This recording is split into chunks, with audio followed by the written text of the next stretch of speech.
Bonjour, bonjour, bienvenue. Ça y est, nous y sommes. C'est notre dernier webinaire de la saison et de l'année 2022.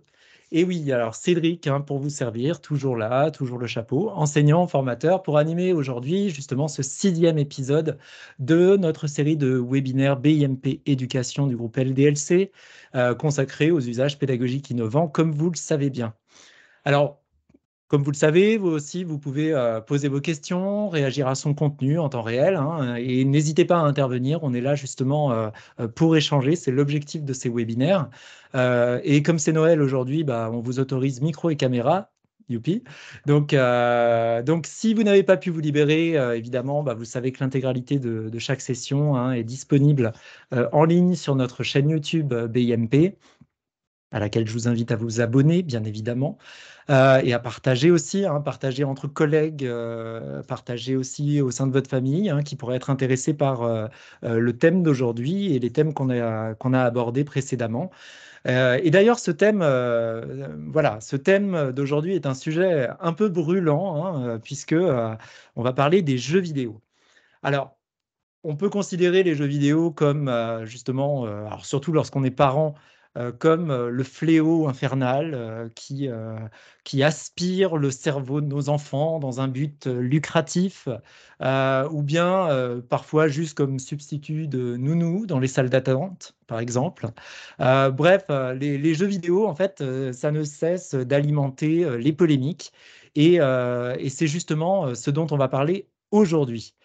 Alors moi, je me souviens quand j'étais petit, moi je jouais aux jeux vidéo, j'aimais bien ça, et ils m'ont bien servi à progresser. Alors en anglais notamment, par exemple, moi je me souviens, je jouais à un jeu qui s'appelait Sword of Vermilion, qui a été un des premiers jeux de rôle auxquels j'ai joué sur Mega Drive. Je me souviens, c'était les époques du rétro, aujourd'hui qui s'appelle le rétro gaming, mais qui en fait était la pointe de la technologie à l'époque. Bah, il fallait bien que je comprenne les textes qui étaient affichés pour pouvoir avancer dans l'aventure, sinon bah, je n'avançais pas, quoi, tout simplement. Donc, il y a ça qui m'a beaucoup servi. J'ai découvert un peu l'aéronautique aussi avec Flight Simulator, ou même les conquêtes historiques avec Age of Empires, par exemple, qui est aussi un jeu mythique, une saga mythique que je vous conseille si vous aimez bien jouer de temps en temps d'ailleurs. Euh, alors justement, on va se poser une question un peu particulière aujourd'hui et vous vous êtes inscrit justement pour connaître la réponse à cette épineuse question. Et si les jeux vidéo remplaçaient les enseignants? Ah, ah. Alors justement, pour y répondre, bah, j'ai le plaisir d'inviter William Brou. Salut William. Salut, salut. Donc, William, toi, tu es professeur d'histoire géo, tu es animateur aussi de la chaîne YouTube Histoire en jeu, que je vous conseille absolument parce qu'elle est vraiment très intéressante. Tu es habitué justement à pratiquer les jeux vidéo en classe pour éveiller l'esprit critique et la curiosité des élèves. Et justement, par le biais de ta chaîne YouTube, j'ai remarqué que tu t'efforçais d'analyser les jeux vidéo à travers le prisme de tes connaissances. Et le but étant de faire réfléchir les élèves sur bah, les anachronismes, les incohérences et tous les loups qui pourraient se cacher en fait derrière, par exemple, un Assassin's Creed, derrière un Call of Duty, pour ne citer que. Donc, on a tous hâte de voir comment tu réussis à lier le jeu et l'enseignement qui peuvent sembler justement à l'opposé, complètement antagonistes. Donc, William, la parole est à toi, on t'écoute et on a hâte de découvrir tout ça. Merci beaucoup. Merci pour l'invitation. Déjà, je suis ravi de pouvoir parler avec vous et de vous présenter les résultats d'une pratique qui remonte à un peu moins de 10 ans maintenant. Enfin, je suis prof depuis un peu moins de 10 ans. J'utilise le jeu, je réfléchis à utiliser le jeu depuis que j'ai eu le CAPES. Et je me suis vraiment lancé dans l'aventure en 2015-16, en fait, en diffusant simplement une bande-annonce d'un des jeux Assassin's Creed en classe de quatrième.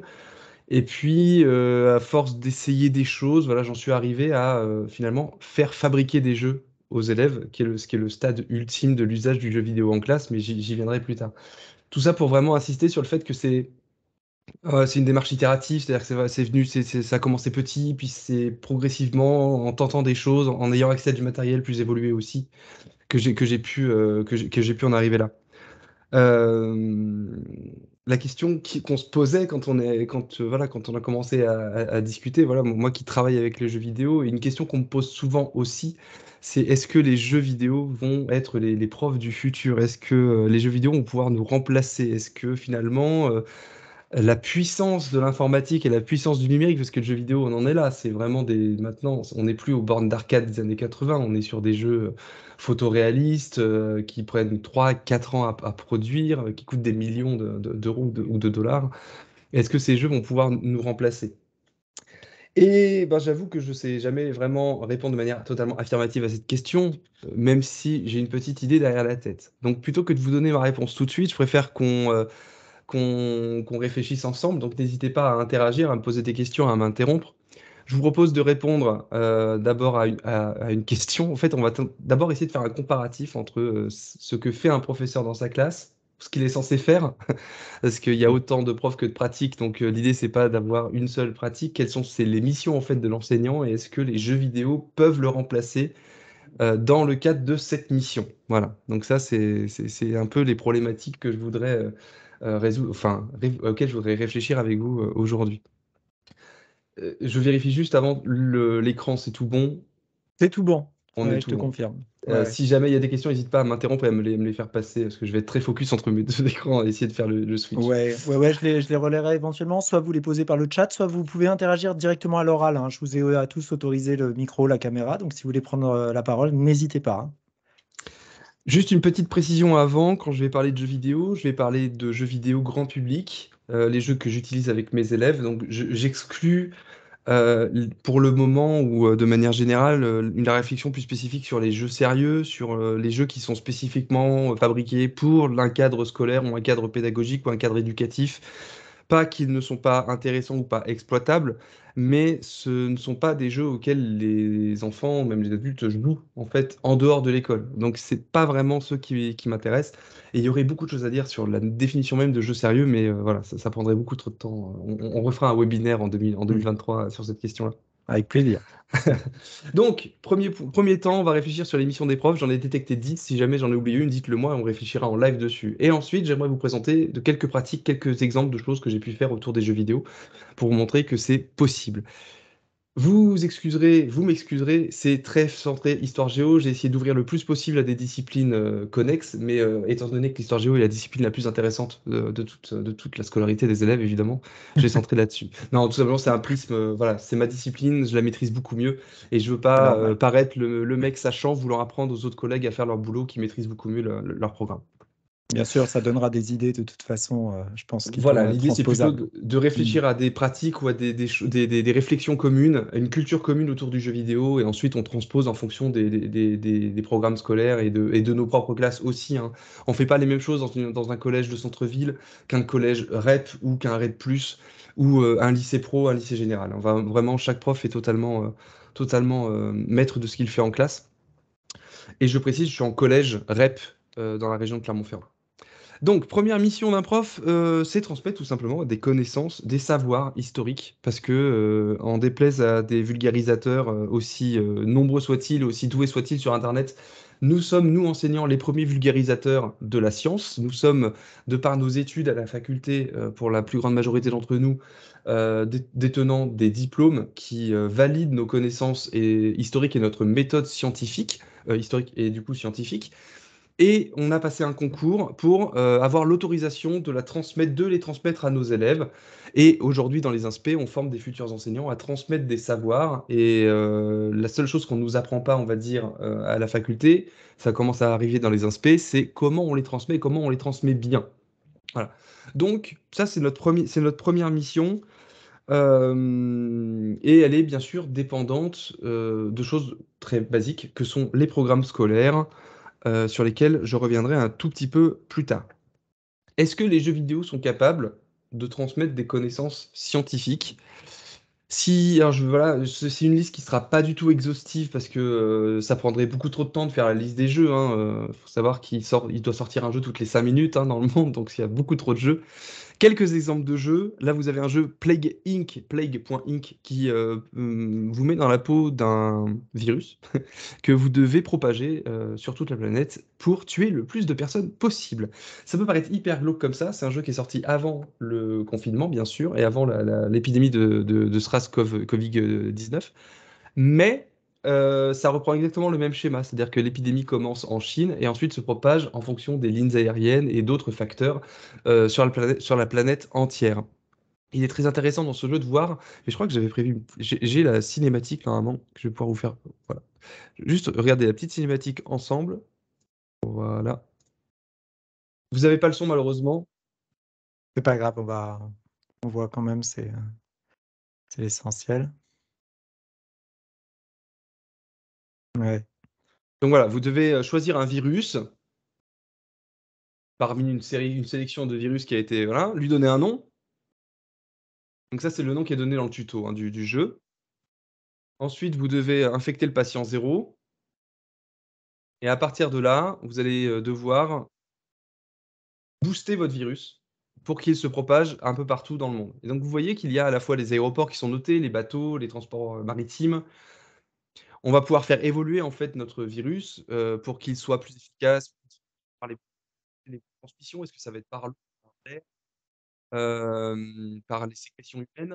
On va pouvoir booster aussi les conséquences humaines. Il faut qu'il ne soit pas soignable, puisque la communauté internationale va essayer de soigner. C'est la chose qui va apparaître en bas. Donc vous allez devoir essayer Alors, de tuer tout le monde alors que le monde essaie de tuer. j'ai eu des petites coupures de son, je sais pas si c'est commun, mais peut-être que oui, donc oui. Reformuler. Quand tu es Ouais. plus en face de ton micro, on n'entend plus très bien. Attendez, je vais replacer le micro comme ça. C'est bon pour tout le monde du coup? C'est mieux, ouais. Pardon pour C'était peut-être la vidéo aussi qui Ouais, c'est pompait un possible peu de que la bande vidéo passante en prenne même sur temps. le son. Ouais. Donc Mais c'est pas là, grave. vous avez Ouais. juste un jeu, voilà, un jeu où vous êtes le virus et vous allez devoir booster votre virus pour qu'il soit soit plus contagieux, soit plus mortel, et lutter contre la communauté internationale qui essaie de fabriquer un virus. Suite à la Covid-19, ils ont fait l'inverse, ils ont créé Remède.inc, où vous allez devoir créer le remède contre le virus. Le virus est généré par l'ordinateur, contrairement au vaccin dans le jeu de base, et ensuite vous allez devoir sauver la population. Vraiment, pour avoir joué à ce jeu, et avec des collègues de sciences, on a vraiment les différentes mécaniques de transmission de virus, d'évolution du virus, ce qu'on a en fait galéré à expliquer à toute la population pendant le Covid-19 et pendant les confinements. Ce jeu l'explique finalement assez bien. Sauf que tout est bien sûr, tout va trop vite, tout est simplifié techniquement, et on cherche pas forcément le coupable. Ensuite, on va avoir un autre jeu ici, Kerbal Space Program, qui est un jeu de physique où vous avez finalement, vous êtes le directeur d'une station vous fabriquez des fusées, pour être plus simple, et vous devez l'envoyer sur la Lune. Et la physique de ce jeu est très très bien pensée parce que vous devez à la fois construire votre fusée, votre lanceur pour qu'il aille correctement dans l'espace, mais ensuite vous devez calculer et gérer les différents moteurs dans l'atmosphère, en dehors de l'atmosphère, pour que votre satellite ou votre fusée emmène le satellite en orbite, sur la bonne orbite, etc. Donc on a vraiment un jeu qui est capable de gérer la physique et de faire manipuler des formules mathématiques très complexes que je ne maîtrise plus, que même ayant eu un bac S, c'est très très loin maintenant. Et beaucoup de joueurs jouent à ce jeu, notamment un joueur sur internet qui s'appelle Joueur du Grenier, où il a fait des vidéos jouées à Kerbal Space Program sans tuto, donc vraiment sans lire rien des explications du jeu, et essayer d'envoyer quand même un satellite en orbite. Donc là, on a un jeu qui permet d'apprendre la physique, mais de manière marrante, c'est-à-dire que votre fusée explose, c'est pas grave, vos petits bonhommes, c'est pas des humains, c'est des extraterrestres, donc en fait, il n'y a pas du tout mort d'homme. On va avoir des jeux qui permettent de travailler un peu la mécanique, les circuits électriques, avec là, c'est Scrap Mécanique. Jeu hyper intéressant parce que permet de fabriquer, par exemple, un lanceur SpaceX. Voilà. Donc, vous pouvez dans ce jeu fabriquer un lanceur SpaceX qui décolle et atterrit, c'est possible, avec un peu de maîtrise. Mais vous pouvez aussi simplement fabriquer une voiture avec 4 roues, un moteur et du carburant, enfin de tout ce qu'il y a de plus basique. Donc c'est une sorte de Minecraft, mais qui est plus axé sur les circuits électriques et l'automatisation des systèmes. On va avoir des jeux sur l'architecture et un peu de géographie avec la The Architect Paris, jeu qui a été fabriqué par 2 architectes d'ailleurs, qui sont les game designers du jeu, où vous allez devoir, à partir du plan parisien, et ben, en fait, rénover votre ville, la transformer pour fabriquer en fait, une autre ville. Réfléchir aux logiques de quartiers riches et pauvres, entre guillemets, réfléchir aux logiques de déplacement à l'intérieur de la ville. C'est une sorte d'amélioration ou un nouveau SimCity, un SimCity d'une autre génération qui fonctionne moins sur le côté affectation de quartier et où vous avez aucun impact sur les constructions. Et c'est là vous vraiment, vous avez un impact sur le bâti à l'intérieur des bâtiments. On va avoir des jeux plutôt sur la littérature avec The Wanderer Frankenstein Creature, produit par Arte, qui permet d'aborder des histoires narratives là, autour de la créature de Frankenstein. Et bien sûr, ce qui va m'intéresser moi plus particulièrement, c'est les jeux historiques. Où là, je pourrais vous dire une pelletée de jeux historiques. Il y a plus de 2000 jeux qui existent sur l'histoire. Il en sort énormément. Donc, ils sont pas tous forcément hyper bons. Mais voilà, deux, trois petits graphiques pour vous montrer que parmi ces quelques 2000 jeux, plus de la moitié parlent de la période contemporaine. Mais on a quand même une représentation de toutes les périodes historiques, que ce soit de la préhistoire en tout petit, l'Antiquité et le Moyen-Âge qui viennent après, la période moderne ensuite, et la période contemporaine, voilà, qui écrase absolument tout. Et au sein de la période contemporaine, c'est la Seconde Guerre mondiale, nous, qui vraiment écrase absolument tout. Donc on y reviendra un tout petit peu plus tard. C'est pas forcément la science qui est à l'origine de tout ça, mais c'est aussi une appétence du public. Il faut faire des jeux qui plaisent aux gens. Et il ne faut pas oublier non plus que tous ces jeux sont issus de contextes particuliers. Voilà, ce sont des équipes qui les fabriquent dans des contextes spécifiques, dans des pays spécifiques. Et donc les Américains vont faire des jeux spécifiques ou plus particuliers, ou des jeux différents des Japonais, des Allemands, des Polonais, parce que chaque équipe ou chaque développeur a reçu une éducation qui est totalement différente d'un pays à l'autre. Nos programmes scolaires sont différents des programmes québécois, des programmes américains, des programmes japonais, donc il est aussi normal que les Américains fassent plus de jeux sur la Seconde Guerre mondiale que sur le Moyen Âge occidental. Ça paraît un peu logique parce que c'est pas leur histoire en réalité. Mais surtout, ce qui est intéressant quand on s'intéresse aux jeux, voilà, je vous ai donné un peu des jeux comme ça, un peu à l'arrache, entre guillemets, c'est de s'intéresser aux règles du jeu qui sont à l'intérieur. Donc là, je vous donne un exemple encore une fois historique, dans Crusader Kings 2, donc un jeu où c'est un jeu de stratégie, ou un 4X même on pourrait dire, où vous êtes en vue du dessus, vous devez prendre la direction d'un royaume à un temps donné, à une date donnée, et à partir de ce moment-là, vous avez la liberté de faire ce que vous voulez, en fait, avec les règles qui vous sont données. Vous pouvez conquérir d'autres territoires, vous pouvez au contraire faire des alliances, des alliances diplomatiques, soit des mariages, alliances économiques, etc.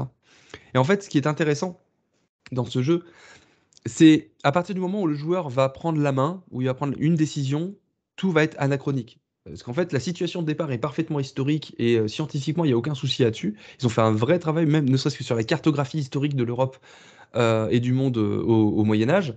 Même c'est au 13e, 14e siècle, si je ne veux pas me planter. Non, je dois me planter. Non, là on est au 8e siècle, pardon.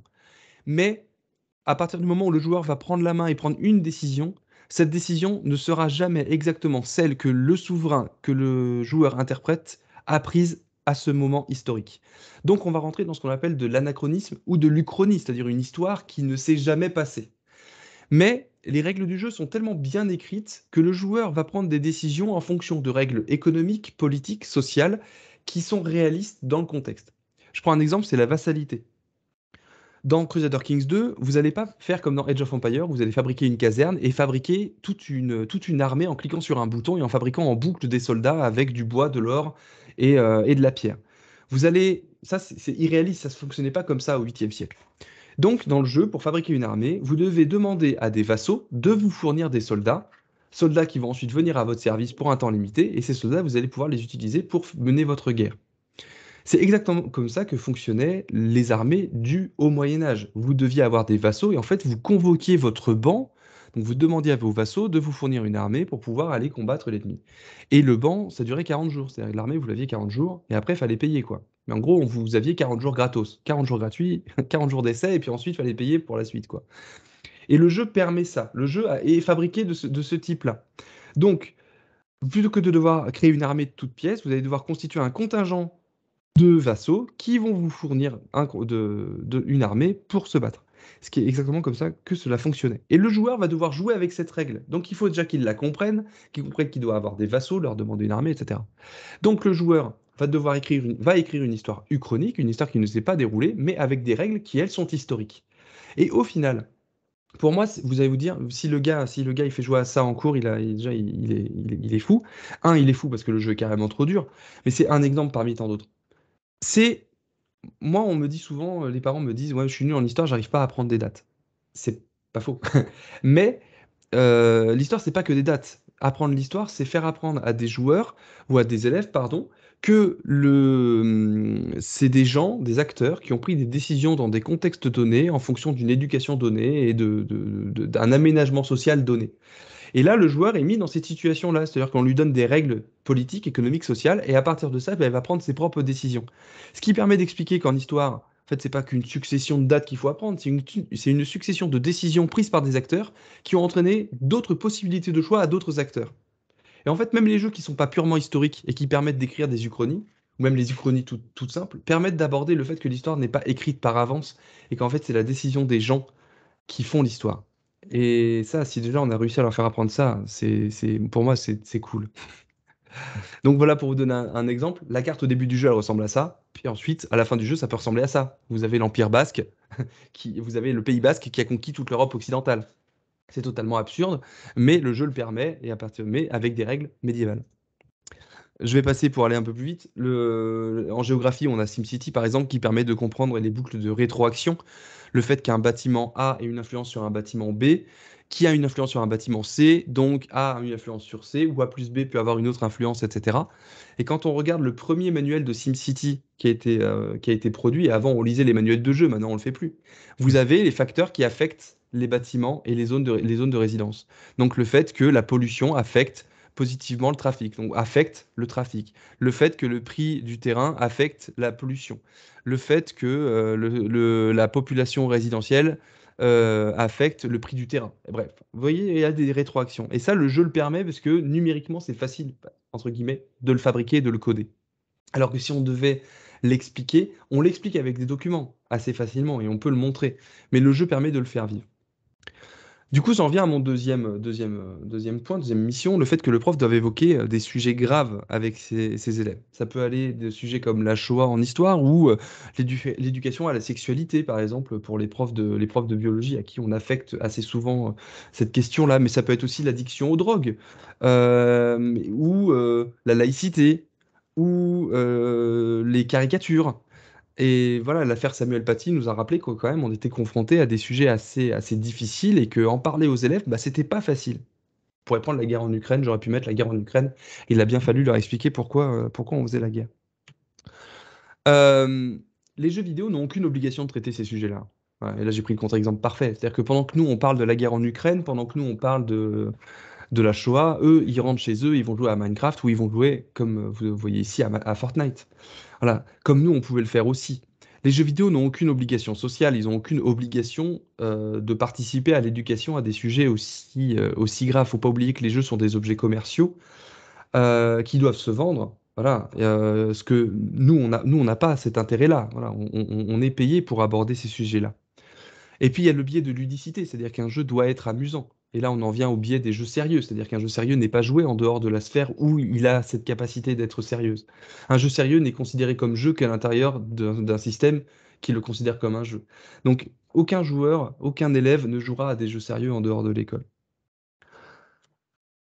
Parfois, il y a des équipes qui tentent de parler des sujets graves. Donc, je reprends les deux exemples que j'ai donnés. Voilà, on va avoir Call of Duty, qui est un jeu triple A, qui parle de la Seconde Guerre mondiale. Là, c'est Call of Duty World War II, en haut à gauche. Je sais pas si on voit ma souris quand je pointe le Oui, jeu. C'est bon. ouais, on voit Donc bien. là, Call of Duty World War II, où on est un soldat de la Big Red One qui a libéré la France depuis la Normandie et qui, en fin de jeu, va libérer un camp de prisonniers à la frontière allemande, en Allemagne. Et tout dans la narration du jeu, vous voyez, même la mise en scène avec le grillage, etc. Même le personnage que l'on doit trouver dans le camp, qui s'appelle Zussman, et même si je vous le dis pas, vous auriez deviné que c'est un soldat juif, nous invite à comprendre, ou nous invite à croire qu'on est dans un camp de prisonniers juifs. Et en gros, on nous fait croire qu'on libère Auschwitz. Alors qu'en fait, pas du tout. Mais c'est compliqué de faire libérer un camp de concentration. C'est compliqué de représenter un camp de concentration. C'est encore plus compliqué de représenter un centre de mise à mort. Comment représenter ça? Comment faire? Comment s'amuser avec ça? Il y a un vrai dilemme. Mais comment parler de la Seconde Guerre mondiale sans parler de ce phénomène-là? Pendant longtemps, ils l'ont pas fait. Là, ils ont tenté quelque chose, mais voilà, ils y vont tranquillement, ils y vont doucement parce qu'il ne faut pas choquer les joueurs. Il ne faudrait pas que le jeu se prenne non plus une censure ou des mauvaises critiques presse de la part des communautés qui pourraient mal le prendre qu'on s'amuse avec ça. Donc en fait, ils ont trouvé un entre-deux sans le dire. Ils font croire que c'est un camp de la mort, ou pas un camp, ça n'existe pas, un camp de prisonniers, un camp de concentration, pardon, ou un centre de mise à mort. Et en fait, c'est un simple camp de prisonniers militaires, voilà, qui est en fait qu'on connaît, parce qu'ils sont inspirés des docs d'un carnet d'infirmiers, dans lequel un soldat américain juif a été prisonnier. Voilà. Et donc, ils vont jouer sur le fait que ce soit un prisonnier juif. D'autre côté, vous avez My Memory of Us, qui est un petit jeu indépendant polonais, où vous allez jouer deux petits enfants pris au piège dans le ghetto de Varsovie. Et vous voyez, en fait, c'est un jeu en noir et blanc. Les personnages qui sont enfermés dans le camp, dans le ghetto, ce sont pas des juifs, ce sont les gens qui sont habillés en rouge. Et ceux qui ont vu la liste de Schindler comprendront la référence, la petite fille en rouge. C'est une référence à la liste de Schindler. Donc en fait, il y a un décalage entre le sujet abordé et la manière de l'aborder. Donc en fait, c'est pas les juifs qui sont enfermés, ce sont les gens habillés en rouge. Et ce sont pas des nazis qui vont arrêter ces gens-là, arrêter les gens en rouge, ce sont des robots. Et le grand robot, il a pas de nom, mais on aura tous compris comment il s'appelle. Et même dans les codex, l'encyclopédie du jeu, c'est marqué comme ça. On vous dit pas le nom du roi robot, vous savez très bien qui c'est. Donc voilà, il détourne pour que le jeu soit accessible au plus grand nombre et que ça touche le plus grand monde et que les enfants puissent notamment y jouer et être touchés par la thématique de l'enfermement, la thématique de la traque de personnes sur un critère particulier. Sauf que le critère, c'est pas la religion juive qui est compliquée à expliquer à des jeunes enfants, c'est le fait d'être habillé en rouge. Et vous avez, pour la question de la sexualité, du genre, de la transidentité, des jeux comme Another Lost Phone ou Normal Lost Phone, qui permet d'aborder, là, vous, en fait, le but du jeu, vous avez retrouvé un téléphone et vous ne savez pas du tout à qui il appartient. Et en fait, il faut fouiller dans les données personnelles à l'intérieur du jeu.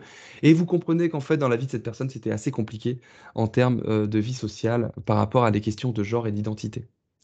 Mais voilà, on va être sur des jeux finalement, vous l'avez compris, plus c'est indépendant, plus ils ont de liberté pour le faire et plus ils prennent de risques. Call of Duty, c'est nettement plus vendu, notamment pour son côté multijoueur, que My Memory of Us ou Normal Lost Phone.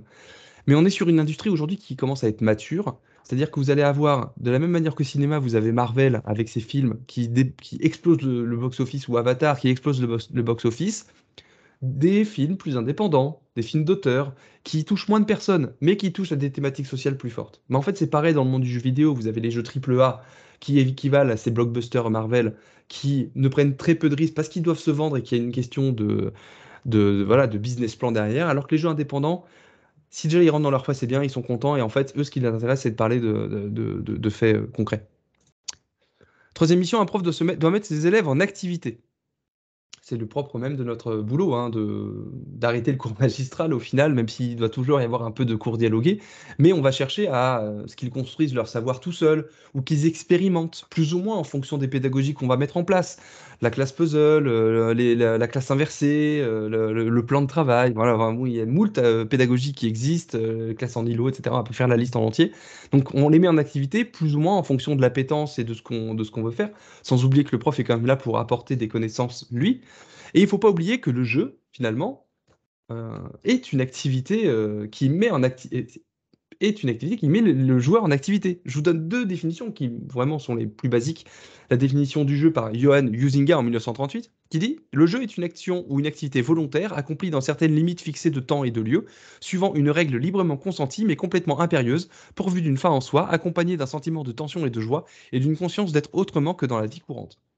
Sans rire, on enlèverait jeu et on mettrait le cours est une activité volontaire, etc. Ce serait merveilleux. On serait dans un monde idéal, on adorerait ça. Sauf que c'est pas le cas. C'est pas du tout une activité volontaire, c'est pas du tout consenti. Par contre, il y a des règles, ça, et on est sûr. Pour reprendre autrement, Roger Caillois, en 1958, a défini 7 grands axes ou caractéristiques du jeu. Le jeu doit être libre, il doit être séparé de la vie réelle, l'issue doit en être incertaine, on ne doit pas vraiment savoir où on va arriver à la fin du jeu. Elle doit être improductive, c'est-à-dire que normalement, jouer ne doit rien rapporter, ce qui pose des questions sur l'industrie du jeu vidéo aujourd'hui, sur le fait de gagner sa vie de l'e-sport ou des streamers qui sont payés pour jouer à des jeux vidéo, par exemple. Le jeu doit être réglé, ça doit être fictif, hein, donc avec aucun impact, si vous voulez, dans la vie réelle, et ça doit être gratuit. Gratuit dans le sens où le joueur doit faire ça de manière volontaire et il faut quand même payer son jeu, quoi. Mais il faut bien avoir conscience que moi, ce qui m'intéresse là-dedans, c'est que le jeu est une activité volontaire avec un but et des règles. Et tous les joueurs, et ça marche pour n'importe quel jeu, c'est-à-dire que même pour Fortnite, ça marche. Si vous résumez le mode Battle Royale de Fortnite auquel nos élèves jouent beaucoup, même si j'ai cru comprendre que ça devenait un peu has-been, le but, c'est vous êtes 100 sur une île déserte, vous devez récolter des ressources pour vous défendre face aux 99 autres joueurs dans un espace de jeu qui réduit petit à petit pour être le dernier survivant. Et en fait, c'est des règles, ils comprennent totalement. Ils vont jamais remettre en question ces règles-là. Parfois, ils vont critiquer parce que ouais, ça, cette arme-là, elle est trop forte ou ce machin, etc. Mais la règle globale, ils vont jamais la remettre en question. Alors que nous, ils ne font que nous remettre en question. Que ce soit la règle du collège, du lycée, les règles de fonctionnement de notre cours. Et ils vont toujours essayer de trouver la faille. Et nous, on va réussir on va craquer souvent. Alors que le jeu ne craque pas, en fait. Si les joueurs refusent la règle du jeu, bah, en fait, ils jouent pas. Tout simplement. Le jeu peut accepter que le joueur ne joue pas, même si les financeurs vont pas aimer. Nous, on ne peut pas tolérer ou accepter qu'un élève ne joue pas à notre jeu ou du coup ne fasse pas notre cours. Donc le jeu est totalement dégagé de ça. Le jeu ne peut pas forcer l'activité. Il va faire en sorte par contre que l'activité fonctionne. Parce qu'on est dans une industrie qui veut attirer l'attention. Hein, il y a une telle concurrence entre les différents jeux vidéo. Les développeurs de jeux veulent que les joueurs jouent à leur jeu. Donc ils vont au contraire se tordre pour que ça soit accepté par les joueurs. Nous, on ne doit pas faire ça. Mais ça me permet d'insister qu'il existe de nombreux genres de jeux vidéo et de nombreux jeux différents. Rien que les jeux que j'ai pu vous montrer tout à l'heure vous montrent bien qu'il y a différents types de jeux. Alors, il n'y a pas de typologie exacte des jeux, hein, voilà, mais on peut globalement dire qu'il y a les jeux de stratégie, il y a les jeux de tir à la première personne, les jeux de tir à la troisième personne, les jeux, les jeux de course, les jeux de sport, les jeux de plateforme, les jeux de puzzle, les jeux de rôle. Voilà, on va avoir différentes catégories. Des fois, il y en a, ils vont mixer les genres avec une phase première personne, une phase en troisième personne. Ou, voilà. Donc, il existe différents types de genres de jeux. Différents genres de jeux, pardon. Et ce qui est intéressant, c'est qu'en fait, ces genres de jeux ne vous mettent pas dans la même position d'acteur et donc dans les mêmes activités. J'espère que j'ai le même. Non, ça, c'est juste un petit graphique. Voilà. Si, exactement ça. Ça vous met dans différentes positions d'acteurs. Je reviens sur mon truc historique. Je vous ai mis 4 jeux qui parlent d'histoire. Vous avez Age of Empires en haut à gauche, vous avez Call of Duty World War II en haut à droite, vous avez Civilization 6 en bas à gauche et Kingdom Come Deliverance en bas à droite. Et en fait, ces 4 jeux ne vous mettent pas dans la même position d'acteur. Vous n'avez pas le même rôle dans l'histoire du jeu et vous ne la faites pas avancer de la même manière. Si on prend Call of Duty et même Kingdom Come, finalement, vous êtes vraiment un acteur, une personne dans un lieu, et vous avez votre rôle d'acteur, vous. Et souvent, vous êtes une personne du commun, vous n'êtes pas quelqu'un d'important, parce que on va jouer sur la marge de l'histoire, et on va pas vous mettre dans la peau d'un personnage historique dont on connaît tous les faits et gestes. On va vous mettre dans la peau d'un personnage qui n'existe pas, dans un contexte que l'on peut documenter. Et donc là, dans cet exemple parfait, vous êtes une division de la Big Red One, qui a libéré la Normandie. En fait, vous allez la libérer d'une manière qu'on ne peut pas vraiment documenter. On n'est pas sûr que on pourrait croire que ce personnage a existé, mais on n'est pas sûr. Si on prend Civilisation, vous êtes en vue troisième personne, vous êtes le dirigeant d'une civilisation qui va survivre de moins 4500 jusqu'à 2000, voire l'an 3000. Vous allez aller du paléolithique jusqu'à la période de la conquête spatiale. Et vous allez toujours diriger, et c'est vous qui allez diriger la civilisation de A à Z. Donc vous êtes finalement Dieu, ou une personne au-dessus du monde qui allait diriger votre civilisation et qui allait la driver comme si vous étiez omniscient. C'est deux situations totalement différentes parce que dans le cas, même dans Age of Empires où vous êtes le dirigeant qui recrutait des soldats pour aller battre l'armée adverse, vos soldats ils vont mourir, vous vous en foutez parce qu'en fait vous allez en refaire d'autres. Votre but c'est vous dirigeants gagner au prix du sacrifice de vos soldats ou de votre armée. Dans Call of Duty, vous êtes le soldat, vous ne pouvez pas mourir. Et les ordres que vous donnez finalement dans Age of Empires, va là, attaque ça, vous les recevez du dessus comme objectif de mission, ou avec le briefing de début de mission, où vous avez votre chef qui vous souffle dans l'oreillette et vous dit là, attaque cette position-là, et vous avez le petit target qu'il y a, mais c'est vous qui allez attaquer. Alors que dans Age of Empires, vous êtes le chef et vous dites va attaquer là. Et débrouille-toi, fais-le, sinon j'enverrai d'autres soldats. Donc en fait, la position d'acteur est totalement différente et vous n'êtes pas dans la même situation. Voilà, c'est ce que je voulais dire. Sans transition. Quatrième point, quatrième mission, le prof doit s'adapter à ses élèves. Là, je voulais quand même aborder l'idée que, on a des classes de 25, 30, parfois 35. Si j'ai bien compris, le nouveau budget d'éducation nationale, bientôt 40 dans nos classes, ça va être assez compliqué.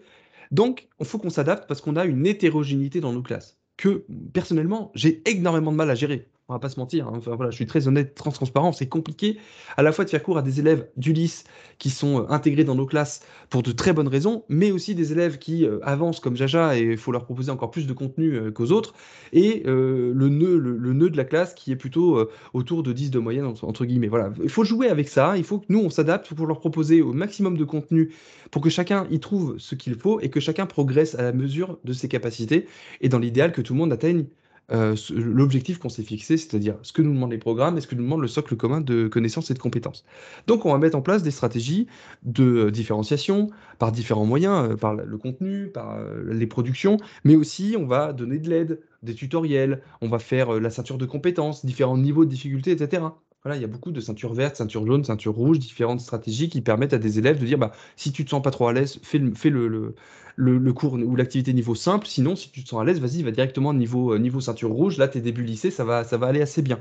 Donc, ça existe, c'est totalement possible. Est-ce que le jeu est capable de le faire? Bien sûr que oui. Alors, je vais juste échanger 2 slides. Tout d'abord, parler du mode de difficulté.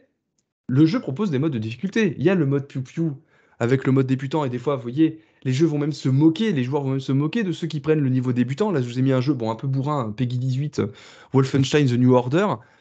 Voilà, c'est un jeu, voilà, je ne fais pas jouer ça, hein, je rassure, hein, pour ceux qui regarderaient en différé, mais on va avoir voilà, un jeu, vous voyez que le mode difficulté, c'est marqué, voilà, est-ce que je peux jouer papa, c'est mode bébé, quoi, avec la tétine dans la tête du personnage du joueur, voilà, on va se moquer un peu de ceux qui prennent le mode facile.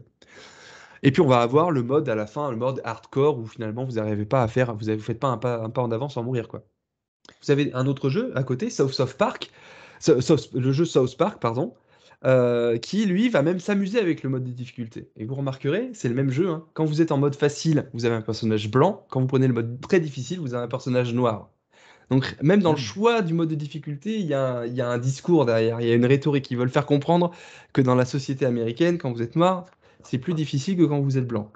Hmm. C'est dans la lignée de ce que peut proposer South Park dans son Ouais. dessin animé, hein. Ouais, c'est ça. Toujours Voilà, garder l'esprit provocateur ils aussi. sont très politiques, hein, et vous voyez que le Hmm. jeu peut être politique. J'anticipe sur ce qu'on dira tout à l'heure. Et donc, il y a chez les joueurs cette idée que, ben, finalement, peut-être proposer des modes de difficulté, en fait, c'est pas un vrai joueur, il arrive le mode difficile. Moi, je suis totalement transparent là-dessus. Les jeux, quand je les découvre, même en live sur Twitch, je me mets en mode facile parce que c'est pas le challenge en tant que joueur qui m'intéresse, c'est le discours qu'il va y avoir derrière et la narration qu'on me propose. Et après, je leur ferai en mode difficile voilà, quand j'aurai le temps, je serai tout seul, etc. Donc, il y a un débat chez les joueurs. Il y aurait les pro gamers qui seraient en mode full hardcore. Moi, je fais les jeux en mode difficile. Et puis ceux qui sont pas vraiment gamers, quoi. Certains diraient, dans ce monde très viriliste, les filles, elles font les modes faciles, etc. Donc, il y a un vrai débat dans le monde du jeu vidéo autour de ça. Parce qu'en fait, le monde du jeu vidéo et les joueurs ne sont pas aussi unis et uniformes que ce qu'on veut bien croire. De la même manière que nous, on a des élèves différents, ben en fait, les développeurs, les studios, ils ont des joueurs différents en face d'eux. Donc, il faut qu'ils réfléchissent au profil de joueurs. Ça a été théorisé dans les années 90 par Richard Bartle, l'idée qu'il y avait différents profils de joueurs. Donc lui, il a fait 4 catégories en fonction de 2 axes, donc c'est ce qu'il y a à gauche. Vous avez un axe vertical qui est entre acteurs, donc en fait, acteur de l'action ou plutôt dans l'interaction, voilà, acteur ou interaction, et un abscisse qui est entre joueur, monde. Donc monde, c'est monde proposé par le jeu. Et en fait, si vous êtes plutôt acteur contre les joueurs, vous êtes plutôt dans la catégorie killer. Donc en fait, ça, c'est les joueurs qui adorent jouer contre d'autres joueurs et être en compétition contre les autres joueurs. Donc celui qui aime bien jouer à Battle Royale de Fortnite et être le premier. Et qui va tout faire pour être le premier. Au contraire, si vous êtes plutôt dans l'interaction avec les joueurs, vous êtes plutôt dans la socialisation. Vous êtes un joueur social, vous êtes un joueur qui aime plutôt discuter avec les autres joueurs, qui aime bien collaborer avec eux. Typiquement, un joueur de World of Warcraft ou un joueur de MMORPG ou de jeux collaboratifs, mais plus de la collaboration. Voilà, certains joueurs de Minecraft sont dans ce délire-là de co-construire des mondes ensemble. Si vous êtes dans l'action envers le monde, bah, en fait, vous aimez bien aller au bout des challenges que le monde vous propose. Donc c'est plutôt solitaire, mais en fait, c'est l'équivalent des killers, mais dans le monde du jeu. Le jeu me propose ces défis-là, je dois les réussir. Donc je vais me battre contre moi-même, contre le jeu finalement. Je vais me battre contre le jeu, donc contre moi-même. Et contre les difficultés qu'on me propose. Clairement, si vous suivez un peu le monde du jeu vidéo, ceux qui jouent à Elden Ring, par exemple, sont plutôt dans cette catégorie-là. On va essayer ou tous les Dark Souls ou tout ça, où on va avoir la compétition aller contre soi. Et puis, si vous êtes dans l'interaction avec le monde, vous êtes plutôt dans l'exploration. Donc ça, c'est tous ceux qui adorent explorer les moindres recoins de toutes les cartes, d'aller voir tous les petits personnages qui ont été mis. Mm. Donc vous voyez, il y a différents profils de joueurs. Et puis, vous avez, en fait, on peut affiner ça. Au sein de ces catégories, il y a d'autres petites catégories entre les compétiteurs et les killers qui sont dans dans les parties fighters. Vous avez ceux qui sont plutôt dans les coachs. Si vous êtes dans la socialisation, il y a plutôt ceux qui adorent être reconnus pour leurs compétences. Les streamers sont des bons rockstars, en fait, hein. C'est ceux qui adorent créer des communautés autour de ces jeux-là. Ou vous avez plutôt les coachs qui, eux, aiment bien de montrer ce qu'il faut faire, être dans l'accompagnement, donc faire des vidéos YouTube ou expliquer à d'autres gens, etc. Donc voilà, on va avoir différents profils de joueurs, et ça, les développeurs de jeux le savent. Et donc, ils vont proposer des jeux différents en fonction des joueurs qu'ils ciblent. Et c'est normal qu'un jeu ne fonctionne pas auprès de toutes les cibles. Voilà, Elden Ring, ça a très bien fonctionné, mais moi, je suis pas joueur. Donc moi, ils m'ont pas, parce que je suis pas du tout dans ce genre de jeu-là. Voilà. Mais j'en prends mon parti, j'ai raté le meilleur jeu de l'année, mais c'est pas mon jeu, puis j'ai plus assez de temps pour jouer à ça. Et en fait, c'est intéressant de se rendre compte que les game designers et les développeurs de jeux ont les mêmes problématiques que les profs. Sauf qu'eux, ils raisonnent pas en termes de 25 ou 30, ils raisonnent en termes de millions de joueurs. Et comment je fais pour que mon jeu il plaise au maximum de gens, etc. Donc voilà, ça c'est un truc qu'il faut avoir en ligne de compte. Ouais. Ouais, ça souligne l'aspect différenciation, effectivement, des profils, hein. C'est Exactement. hyper intéressant. Alors c'est une des mécaniques, enfin c'est un des éléments, hein. Oui, bien sûr. Un autre élément, c'est comment les game designers, donc ceux qui vraiment, les fabricants de jeux, hein, ceux qui inventent les règles du jeu, donc pas ceux qui codent dans les machines, mais ceux qui, vraiment, qui réfléchissent aux lignes du jeu, comment ils vont réfléchir à leur jeu et à la progression dans leur jeu. Et là, je vous ai mis un graphique qui est assez connu, hein, c'est la théorie du flow, FLOW, qui est une notion de psycho, hein, qui est née dans les années 60, si je me trompe pas, je me demande même si c'est pas un peu antérieur, où en fait, c'est l'idée qu'il faut toujours proposer des challenges à la hauteur des compétences de la personne. Si vous proposez une compétence, si le joueur n'a pas la compétence et que vous lui proposez un challenge ou un défi élevé, il va la rater et en plus il va être anxieux par rapport à cet échec. Il va dire ah je suis trop nul. Alors qu'en fait non, vous lui avez mis face à un challenge trop dur. C'est normal qu'il ait raté. Nous on connaît bien ça. On parle pas de flow etc. Mais c'est quelque chose qu'on connaît parfaitement. Demander à un gamin de sixième de lui faire une disserte de 2 pages, il n'y arrivera pas. Il n'y arrivera pas. Demander à un élève de troisième, un élève de sixième de résoudre une équation à double inconnu, il n'y arrivera pas. Et en fait, il va se dire, mais je suis trop nul en fait, comment ça se fait? Mais en fait, non, c'est que vous ne lui avez pas appris, donc normal qu'il puisse pas. Et ensuite, si vous proposez par contre un challenge trop simple pour un élève qui a beaucoup de compétences, bah là, en fait, il va s'ennuyer. Il va s'ennuyer, donc il va parler, il va faire autre chose, et vite, il va vouloir sauter de la classe. D'accord? Donc, en fait, nous, on a cette mécanique de flow. Et le game designer doit l'avoir. C'est pour ça qu'ils vont mettre en place des tutoriels pour expliciter les règles du jeu au début, pour mettre le joueur dans l'ambiance et bien lui faire comprendre comment le jeu fonctionne. Le jeu doit d'abord faire apprendre ses règles, c'est normal, hein, comme on apprend toujours à lire avant de lire un bouquin. Il faut d'abord apprendre les règles, comment elles fonctionnent avant de le faire. Et puis, petit à petit, on va proposer des challenges beaucoup plus élevés aux joueurs pour le challenger soit face à lui-même, soit face à d'autres joueurs. Et donc ça, vraiment ce graphique, je l'ai vu nombre de fois dans des docs de game designer, hein. C'est vraiment une logique qu'ils ont en tête. Et ils parlent vraiment qu'il faut soigner le flow parce que pour eux, le plus important, bien sûr, c'est pas l'apprentissage. Pour eux, le plus important, c'est de retenir l'audimat, c'est de retenir le joueur. Un joueur qui s'ennuie s'en va et un joueur qui est anxieux s'en va aussi. Donc il faut que le joueur il soit dans cette courbe de flow. Et donc tout le rôle du game designer et des playtests qu'ils vont faire, c'est justement de doser plus ou moins le flow où ils en sont. Je vois que le temps file, je parle beaucoup trop. Non, non, mais c'est très intéressant, mais effectivement, le temps file un peu, mais je te laisse continuer. Tu C'est vas peut-être nous gentil. montrer des Cinquième choses mission qu'on a, intéressantes. sinon je passerai sur la toute dernière partie. La mission 5, c'est qu'on doit finir nos programmes. J'ai mis un gros lol parce que voilà, c'est un peu le running gag chez nous, hein, finir nos programmes, hein, qui sont toujours trop vastes, trop longs, et qu'on sait jamais exactement quoi faire. J'ai même pas mis de capture du programme parce que voilà. Mais juste un exemple, nous en sixième, on doit partir du Paléolithique pour aller jusqu'à la chute de l'Empire romain. Hein, voilà, la palette est tellement grande que c'est gigantesque en même pas en 36 semaines, et encore dans les 36 semaines, j'oublie les vacances, j'oublie les absences, les voyages scolaires, etc. Donc voilà, nous on doit respecter nos programmes. Je vais m'arrêter là, je vais pas trop définir. Mais est-ce que le jeu a ça? Ben, le jeu, non, lui il a aucune contrainte de programme, lui il s'en fout en fait de ce que l'école doit faire. Il y a aucun organisme qui dit non, mais nous on voudrait que vous fassiez des jeux sur tel ou tel sujet. Ils font ce qu'ils veulent. Mais ils ont d'autres contraintes. Ces autres contraintes, elles sont, ben, j'en ai déjà un peu parlé, les contraintes techniques, les contraintes économiques. Donc il faut que le jeu fonctionne, il faut que le jeu sorte dans les délais impartis, il faut que le jeu ne soit pas buggé, il faut que le jeu plaise. Donc en fait, ils ont d'autres contraintes qui ne sont pas des programmes scolaires, mais qui sont finalement des contraintes techniques et économiques. Voilà. Et ce qui pousse des fois les studios à avoir des mauvaises pratiques. Là, je vous ai mis une représentation du crunch, qui est CRUNCH, qui est finalement le fait de faire bosser les équipes beaucoup trop d'heures à l'approche de la sortie d'un jeu pour qu'ils sortent en temps et en heure. C'est une pratique qui est dénoncée par l'industrie et par les syndicats de l'industrie, mais qui est encore en cours, notamment sur Elden Ring. Voilà. Euh, Ils n'ont pas cette contrainte de programme parce qu'on aurait pu s'abasourdir sur le fait que moi j'ai que 4 heures pour faire la Révolution française, que j'ai 5 heures pour faire la Seconde Guerre mondiale. Je vous ai mis quelques captures d'écran et vous pourrez aller voir sur le site qui s'appelle How Long to Beat. C'est le site qui référencie les temps qu'il faut pour finir les jeux.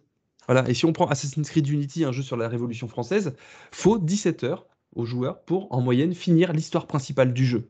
Ça veut dire qu'ils vont rester 17 heures dans un jeu qui parle de la Révolution française, alors qu'en cours ils vont en rester 4 heures. Évaluation comprise. Et après, on n'en reparlera plus jusqu'en seconde. C'est-à-dire que faut avoir conscience que nous, on va aborder la révolution en 10 heures, lycée compris. Un jeu va pouvoir, vous voyez, pour être complétionniste, donc vraiment finir le jeu, tous les achievements, il y a des joueurs qui ont passé plus de 80 heures sur le jeu. Ils vont rester 80 heures à côtoyer Robespierre, Napoléon, à voir les manifestants, à voir Louisa se faire décapiter, à vivre dans ce bouillon, à essayer de comprendre comment le jeu fonctionne, à chercher le moindre petit détail qui ont été mis par les développeurs, et Dieu sait qu'il y en a des détails. Allez voir ma chaîne YouTube, les shorts sur Assassin's Creed Unity sont hyper intéressants. Je le dirai que 3 fois dans la conf, promis. Et en fait, voilà, je vous ai mis T'as le droit, juste t'as le 3 droit. exemples pour que vous compreniez qu'en fait, il peut y avoir une concurrence entre les jeux qui vont parler de nos sciences et nous qui en parlons en cours de manière beaucoup trop synthétique et beaucoup trop court. Et donc, forcément, les joueurs vont avoir accès à de la science à travers ces jeux-là et parfois à de la fausse science.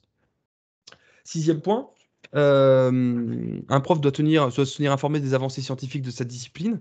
J'ai mis que des exemples historiques, vous m'excuserez, je ne connais pas les festivals auxquels les profs de sciences physiques, les profs d'EPS peuvent éventuellement participer, les événements, etc. Nous, je sais, voilà, en histoire, on a de la bibliographie qui sort tous les jours, on a tellement de bouquins qu'on sait même plus, qu'on n'arrive même plus à tous les acheter. Il y a des événements comme les rendez-vous de l'histoire de Blois, enfin bref, il y a des webinaires qui sont organisés comme celui-ci, il y a des sites qui référencient voilà, plein de ressources qui sont utilisables, les sites institutionnels aussi. Bref, on doit se tenir au courant pour pas raconter n'importe quoi. Ça paraît logique et je pense que toutes les disciplines le font, heureusement. Les jeux vidéo, les studios de jeux vidéo le font aussi, en fait. Il y a ce qu'on appelle des consultants historiques. Je vous ai mis le portrait de 2 sans mettre leur nom parce que j'ai fait mon PowerPoint beaucoup trop vite et qu'à force de les connaître, j'oublie de mettre les détails. Vous avez Laurent Turcot, prof d'histoire qui a participé au développement d'Assassin's Creed Unity, et vous avez David Louapre, qui est aujourd'hui, alors il est youtubeur, il a une chaîne sur la science physique, et il est consultant, même plus maintenant, il bosse chez Ubisoft, et il est directeur scientifique chez Ubisoft. Ouais, c'est Donc science on a étonnante, hein, c'est ça. voilà, science étonnante, merci. Ouais. Donc on a voilà quelqu'un qui à la fois a été enseignant, en primaire même il me semble, qui a une chaîne YouTube de vulgarisation et qui participe au développement des jeux vidéo. On pourrait donner des noms énormes, enfin beaucoup de noms dans Humankind du studio Amplitude. C'est même maintenant Benoît Humbert, un historien qui est devenu game director, donc directeur du jeu et qui gère l'avancée du jeu, etc. De la même manière, je vous ai mis une petite capture du jeu Ancestors, The Humankind Odyssey, qui est un jeu sur les premiers hominidés il y a 10 millions d'années. Donc on n'est pas vraiment sur de l'histoire, ça va, je tape sur de la science, où Patrice Desilets a rencontré de nombreux anthropologues pour construire son jeu. Et il en a largement parlé sur les différentes vidéos et podcasts qu'il a pu faire pour accompagner la sortie du jeu. Les jeux sont aussi des œuvres culturelles. Ils peuvent demander à des historiens, mais malheureusement, ce sont des œuvres qui s'inscrivent dans le temps. C'est-à-dire qu'en fait, c'est un truc que j'aime bien expliquer aux collègues et aux élèves. Un jeu, là je vous ai mis un jeu sur la Première Guerre mondiale, Battlefield 1, ou un jeu sur l'Égypte antique comme Assassin's Creed Origins, en fait ils sortent pas de nulle part. D'une part, ce sont des jeux qui en fait prennent la suite de jeux qui ont été faits avant eux. Donc par exemple, vous avez Centurion Defender of Rome qui a été fait dans les années 90, Kaiser 3 en 1998, qui parle de la même période qu'Assassin's Creed Origins. Mais parce que dans les années 2000, vous avez la série Rome qui a été faite. Vous avez d'autres jeux comme Rise of Son of Rome qui ont été produits. Des films comme Gladiator ou des BD comme Les Voyages d'Alix qui prennent place dans cette période-là. Mais en fait, les développeurs, vu qu'ils ont lu, vu et joué à ces jeux, ils s'en nourrissent forcément, ils peuvent pas mettre de côté. Parce qu'en fait, c'est des œuvres qui vont plaire aussi au public. Si elles sont sorties à ce moment-là, c'est qu'il y a une attente et que ça correspond à des attentes du public. Donc, ils vont s'inspirer de tout ça. Et donc, Assassin's Creed Origins, c'est à la fois inspiré d'éléments scientifiques, mais aussi d'œuvres culturelles dans d'autres champs de la culture. Voilà. Des BD, films, cinéma et jeux vidéo. Pour vous montrer simplement un exemple assez intéressant, quand vous prenez le jeu Medal of Honor Débarquement Allié qui est sorti en 2002, pardon, c'est la première fois dans un jeu vidéo qu'on avait une représentation du débarquement de Normandie. Et c'est sorti 4 ans plus tard que Il faut sauver le soldat Ryan de Steven Spielberg. Et le producteur de Medal of Honor, c'est Steven Spielberg. Donc en fait, Steven Spielberg a voulu raconter la narration de Il faut sauver le soldat Ryan à travers un jeu vidéo. Et donc on va retrouver des ponts et des liens entre les deux. Pareil avec Call of Duty et le film Stalingrad de Jean-Jacques Hano. C'est pas exactement les mêmes scènes, mais on retrouve des parallèles assez forts entre la représentation de la bataille de Stalingrad dans le film et dans le jeu. Et je me permettrai de faire un point là-dessus. Les jeux sont des représentations du réel, comme le cinéma, mais comme peuvent l'être des représentations dans nos manuels scolaires. Là, vous avez une représentation du site de Gizeh dans Assassin's Creed Origins à gauche, l'inspiration scientifique à droite, donc une gravure de Jean-Claude Gaulvin, et en plein centre, une représentation des pyramides de Gizeh dans le manuel Nathan. Et finalement, on fait travailler les élèves sur la représentation de Nathan sans même questionner la réalité ou le réalisme de cette représentation. Donc laquelle de ces 3 illustrations est vraie? Aucune. Global, si je devais conclure. Je vais passer sur les erreurs historiques parce que j'ai dit beaucoup de choses déjà. 7e compétence, un prof doit aiguiser l'esprit critique de ses élèves, avec notamment l'éducation aux médias. On va trouver des jeux documentaires qui cherchent à le faire aussi, en faisant vraiment des documentaires ludiques. C'est le cas de Fort McMoney. Des jeux sur l'actualité comme 12 septembre ou Enterrement mon amour. On va trouver des jeux sur la politique, des jeux éducatifs qui cherchent à faire apprendre des choses, des jeux de propagande, des jeux qui réfléchissent sur les médias, comme Headliner de Novi News, que j'ai pu faire jouer aux élèves, où vous êtes un rédacteur en chef et vous devez sélectionner des news à publier dans votre journal. Et chaque news a une influence sur la population qui lit votre journal. Et donc, quand vous sortez le soir de votre bureau pour rentrer chez vous, vous pourrez remarquer les modifications ou les changements d'attitude de la population suite à vos publications. Si vous dites à votre population que boire cette nouvelle boisson alcoolisée est cool, vous verrez qu'ils vont la boire. Si d'un coup du jour au lendemain vous décidez qu'il faut plus la boire, eh ben, ils vont arrêter de la boire. Ça peut entraîner des situations assez cocasses. Et justement, j'avais une petite question, William. Comment tu fais jouer tes élèves? Tu leur proposes comment, en fait? Est-ce que c'est en classe? Est-ce que c'est à la maison? Comment ça se passe?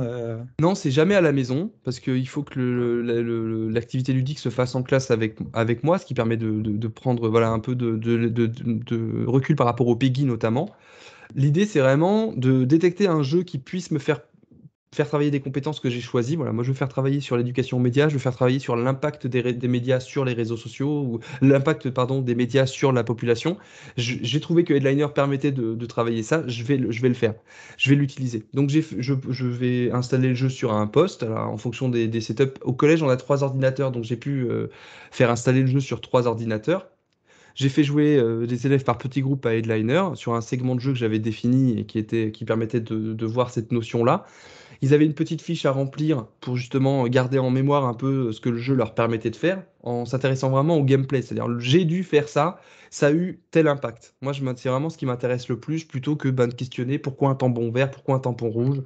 Ouais, mais les articles, ils sont courts, etc. Voilà, je suis pas forcément dans la critique du visuel et de la direction artistique, mais plutôt du gameplay de ce que le joueur doit faire. Parce que c'est vraiment la partie intéressante, inédite du jeu vidéo par rapport à d'autres médias.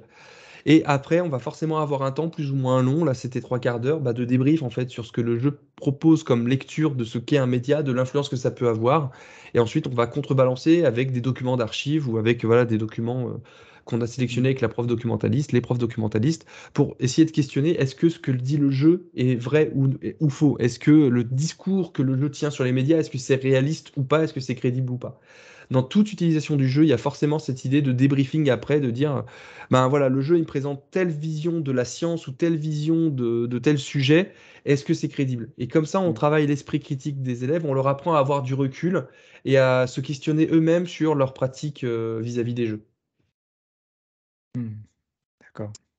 Euh, Ensuite, vis-à-vis de l'esprit critique, les jeux ne vont pas forcément le faire eux-mêmes, mais il y a des influenceurs ou des créateurs de contenu qui vont le faire. Alors, j'ai pas mis de capture de ma chaîne YouTube pour pas te faire trop d'autopromo, mais vous allez avoir voilà, Gamology, par exemple, qui va faire réagir des experts. Voilà, on a fait réagir NGIs à la représentation de la guerre.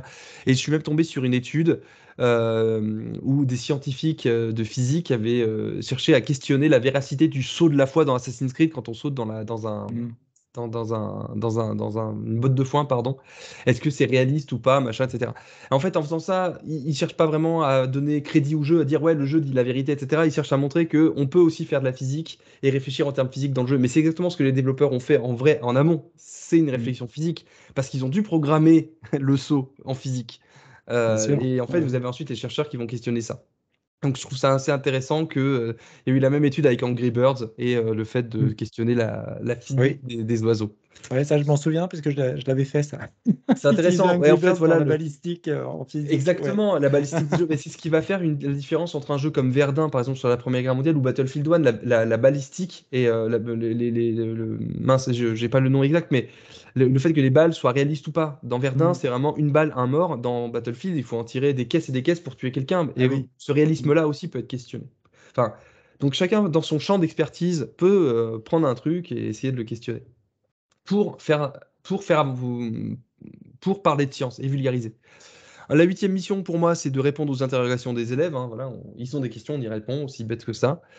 Les studios de jeux et les jeux essaient d'y répondre à différentes stratégies. Il y en a qui vont mettre en place des codex ou des encyclopédies dans les jeux. Il y en a même qui vont mettre en place des Wikipédia, hein. Dans Kerbal Space Program, vous avez un Wikipédia pour expliquer différentes stratégies, etc. Il faut bien prendre conscience qu'aujourd'hui, les joueurs n'ont aucun souci à aller voir une vidéo YouTube, à aller lire un forum wiki ou un fandom, par exemple, pour aller chercher de l'info et savoir comment ça fonctionne ou trouver la meilleure manière de jouer à son jeu, en fait. Donc, Mm. si ils peuvent trouver des ressources sur ça, ça veut dire que des gens ont construit des ressources. Donc il y a des experts de ces jeux et des mécaniques de ces jeux. J'ai déjà parlé de cette mécanique-là. Et pour vous donner un exemple, il y a des gens qui, sur des forums, ont essayé de réfléchir Mm. au SDF dans SimCity. Et on peut lire ces phrases-là qui sont totalement bizarres. Comment se débarrasser de ces gens? Ils se rassemblent dans les parcs et donc les gens ne vont plus dans les parcs. Vous voyez qu'en fait, les gens, dans les forums, autour de SimCity et de la gestion urbaine, vont réfléchir à des questions finalement qui sont assez d'actualité, hein, de ce que j'ai entendu en rentrant du boulot ce midi sur le nombre de sans-abri aujourd'hui. Mais en fait, ils se rendent pas du tout compte que ils parlent de gens. J'ai lu que les bus sont censés les emmener hors de la ville, mais ça n'a pas l'air de marcher. Si quelqu'un sait s'en débarrasser, dites-moi ce que vous avez fait SVP. Donc voilà, ils cherchent à trouver des solutions politiques dans le cadre d'un jeu sans s'en rendre vraiment compte. Une Mm. meilleure question serait comment tuer les Sims sans domicile. Parce qu'en fait, vu qu'ils gênent, il faudrait pouvoir les tuer, mais ils savent pas comment faire. Bref, donc en Mm. fait, vous voyez, ils vont essayer, ils discutent de questions qui sont finalement hyper sérieuses et Mm. hyper politiques, mais vu que c'est dans un cadre d'un jeu qui est déconnecté de la vie réelle, ils s'en rendent pas compte. À nous de leur faire prendre conscience qu'en fait, ce sont des questions d'intérêt public. Ah ouais. Neuvième point, un prof doit apprendre aux élèves à se faire leur propre opinion. Juste un exemple pour illustrer ça. C'est le bac de SES, le sujet de bac de SES de l'an dernier, où il était demandé aux élèves de vous montrerez que l'innovation peut aider à repousser les limites écologiques de la croissance, que l'action des pouvoirs publics en faveur de la justice sociale peut avoir des effets pervers, ou encore que l'approche en termes de classe sociale peut rendre compte de la société française, peut être remise en question. Et ça a fait couler des jets d'encre, bien sûr, parce que le sujet est orienté et ne cherche pas à proposer de nouvelles solutions, mais au contraire à valider que les élèves ont bien compris que notre modèle social, donc le Mm. capitalisme, c'est la meilleure solution, de ce que j'ai compris des débats.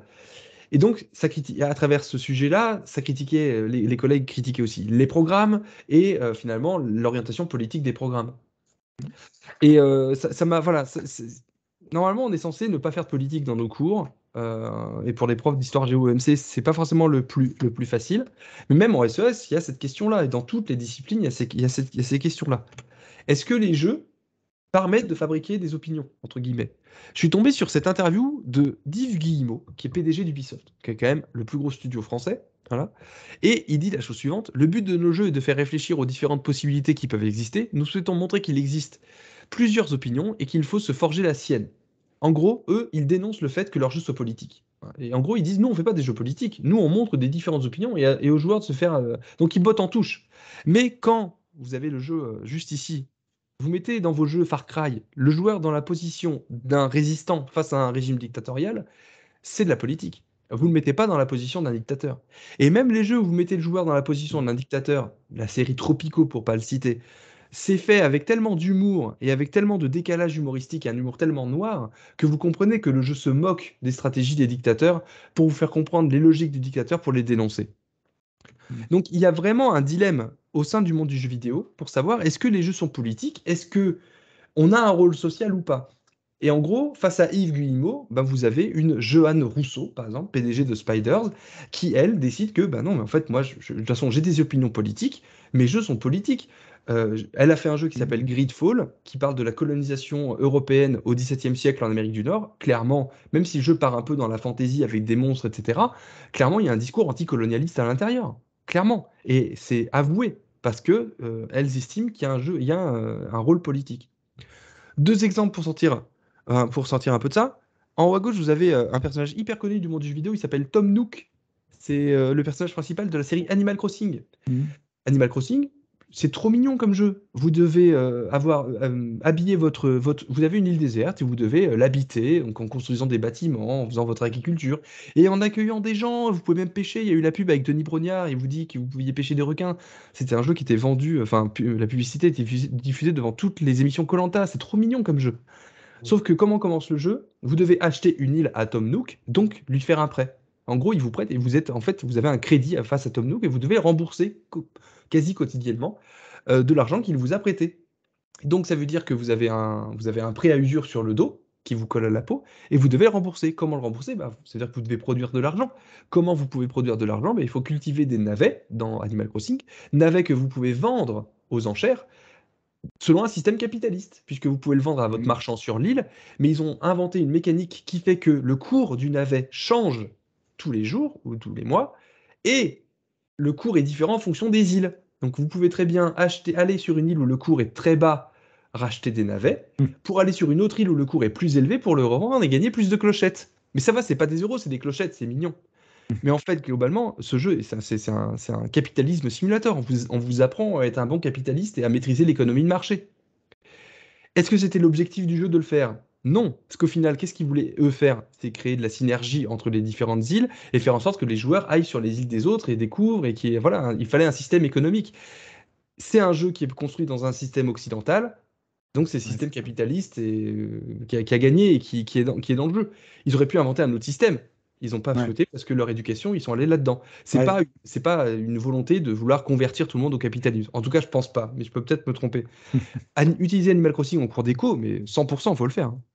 Au moins Ouais. pour aborder cette Eh question-là. ben, et ça, je n'y avais pas pensé, mais c'est vrai que ouais, peut-être que c'est pas l'intention de départ, effectivement, mais le fonctionnement est typique, C'est très est typique de compliqué. notre modèle, en fait, Ouais, ouais, c'est très occidental. compliqué de Ouais, détecter l'idée de départ ou la volonté de départ, hein. Mais ça, ouais. c'est possible, c'est valable aussi dans le cinéma, etc. C'est pour ça Mm. que lors de la période de promo, il y a toujours ces questions. Mais est-ce que vous avez vraiment voulu dénoncer, machin, etc. Et Mm. là, il y a toujours un acteur qui dit, ah non, ouais, en fait, maintenant que vous me le dites, c'est vrai, on pourrait voir ça, mais en fait, c'était pas du tout l'idée de Mm. départ. C'est Mm. très compliqué de voir l'intention de départ. Donc, Ouais. nous, profs sachants et déteneurs de savoir, comme je l'ai dit au début, c'est plus facile pour nous de voir des messages, mais peut-être qu'on extrapole trop. Et souvent, combien de fois on a pu nous le dire, ouais, mais là, vous avez vu Voltaire ou Rousseau ou Zola dénonce tel truc parce il utilise tel mot, etc. Non, en fait, il était juste payé à la ligne. Donc, en fait, le mec, Mm. il a juste déblatéré des tonnes et des tonnes pour être payé un peu plus. Donc, il y a toujours le risque de vouloir trop extrapoler, mais faut pas le dire aux élèves en mode, non, mais alors aujourd'hui, on va défoncer Animal Crossing. Il y a l'idée de, voilà, il y a un jeu qui existe, il est joué par des millions de joueurs, on va juste essayer de comprendre comment il fonctionne. Voilà. Et en fait, à partir de là, on va faire de la vulgarisation de nos sciences et montrer qu'on est capable de détecter des schémas à l'intérieur du jeu. Mais après, il continuera à jouer à Animal Crossing. Le but, c'est pas de juger les jeux, à moins qu'ils soient vraiment dangereux. Juger les dark patterns de Fortnite, on n'est plus sur des modèles purement économiques ou des critiques mathématiques, on va plutôt être sur des critiques civiques ou une approche d'éducation morale et civique et de lutte contre le trou d'écran, ou voilà, mais Mm. c'est des thématiques un peu différentes. Je vais passer sur We the Revolution, où on joue un juge révolutionnaire et le jeu est un peu orienté, fait par des Polonais qui avaient du mal avec le communisme. Et Mm. Fiscal Combat, j'en ai un peu pas. Non, j'en ai pas parlé. Enfin, je l'ai évoqué, mais on pourrait parler de Non? Fiscal Combat, où là, c'est carrément le politique, le Discord insoumis, donc les partisans de Jean-Luc Mélenchon, qui ont fabriqué un jeu pour vulgariser le programme politique de Jean-Luc Mélenchon lors de la campagne présidentielle de 2017. Donc ils ont détourné un genre de jeu qui est le beat'em all, où il faut simplement scroller de gauche à droite, tabasser des gens. Et en fait, Jean-Luc Mélenchon doit tabasser des gens, ce qui correspond assez bien à son caractère, ou en tout cas à la représentation qu'on s'en fait. Et en gros, les ennemis qui vont popper, ce sont pas n'importe qui, ce ne sont pas des racailles des quartiers, ce sont des banquiers d'affaires, c'est Emmanuel Macron, c'est Christine Lagarde, Nicolas Sarkozy. En fait, à chaque fois qu'il va secouer quelqu'un, il va récupérer de l'argent pour financer son programme. Donc le jeu et la rhétorique, le gameplay va venir appuyer la rhétorique du parti de Jean-Luc Mélenchon, de la France insoumise. Donc il faut bien avoir conscience qu'à la fois il peut y avoir des messages cachés qu'on ne peut pas voir et qui sont informels parce que les développeurs sont éduqués de telle manière qu'ils veulent les mettre, ou alors il y a vraiment parfois un message politique. Et donc c'est pour ça aussi qu'on doit, nous, s'emparer du jeu vidéo, il me semble. Dernier point, les jeux vidéo aussi, ils sont emparés par les joueurs. On dit souvent que les livres, ils échappent à leur auteur une fois qu'ils sont publiés. Les jeux, c'est un peu pareil. Les jeux, ils vont échapper à leur créateur et les joueurs vont s'en emparer pour jouer différemment. Donc là, je prends un exemple, hein, c'est Assassin's Creed Odyssey qui offre la possibilité aux joueurs de jouer des relations homosexuelles ou hétérosexuelles dans une Grèce antique au 5e siècle. Voilà. Et vous avez des joueurs et des joueuses qui ont dit, moi j'ai joué un personnage uniquement homosexuel, femme, donc lesbienne, en utilisant ce mot-là, alors que ça n'a aucun sens dans la Grèce du 5e siècle. Au 5e siècle, il y avait des relations homosexuelles, lesbiennes, mais ils n'utilisaient pas ces mots-là, c'est totalement anachronique comme vocabulaire. Et dans la suite du jeu, il y a eu une extension qui a été faite, un DLC, où le personnage principal avait un enfant. Ce qui supposait que le personnage principal avait une relation hétérosexuelle, par la force des choses. En tout cas, c'est ce que invitait à croire l'extension. Et du coup, il y a des joueurs et des joueuses qui se sont plaignent. Mais comment ça se fait? Vous nous laissez la liberté d'être des homosexuels ou lesbiennes, et après, dans l'extension, vous nous forcez à ne plus à être hétérosexuels. Donc je le prends mal. Sauf que dans la logique du jeu et de la narration du jeu, c'était logique, parce que même dans la Grèce antique, il n'y avait pas d'exclusivité de la relation amoureuse, si vous voulez, mais les joueurs ont le biais de contemporanéité. C'est-à-dire qu'en fait, ils ne jouent pas tel que les gens du passé auraient joué, ils jouent en fonction de ce que eux auraient joué. Et donc, dans des jeux comme de stratégie, un Civilization ou des Age of, ou un peu moins Age of, mais des Total War ou ce genre de choses, vous allez avoir des joueurs qui vont vouloir dire, moi je veux avoir une stratégie communiste, mais au Moyen-Âge ou au Paléolithique, personne n'aurait cette réflexion-là en fait. Donc, il faut bien avoir conscience aussi du décalage qu'il peut y avoir entre ce que le jeu propose, l'expérience que le jeu souhaite pour son joueur et l'expérience que le joueur va vraiment expérimenter. Et enfin, 10e point, 10e compétence du prof, le prof est chiant. Je suis tombé sur cette carte par hasard en tapant ça sur Google, je trouvais ça assez rigolo. Bien sûr, c'est un cliché, hein, c'est un bon gros truc pour, dénoncer ça. On serait chiant parce que en fait on a tout ce que j'ai vu avant, c'est-à-dire on a un programme qu'on doit respecter, on a des compétences qu'on doit faire travailler, on a un socle de compétences et de connaissances qu'on doit faire acquérir, on a des éducations au développement durable, aux médias, à l'information, tout cet ensemble de choses, des règles à respecter, la salle de classe, 1 heure, voilà, on fait l'appel, si t'es absent tu rattrapes, tout ça. Bon, bref, le prof est chiant globalement. Alors que le jeu, est-ce que le jeu est chiant? Alors que le jeu, bien sûr que non, il n'est pas chiant. Quelques chiffres.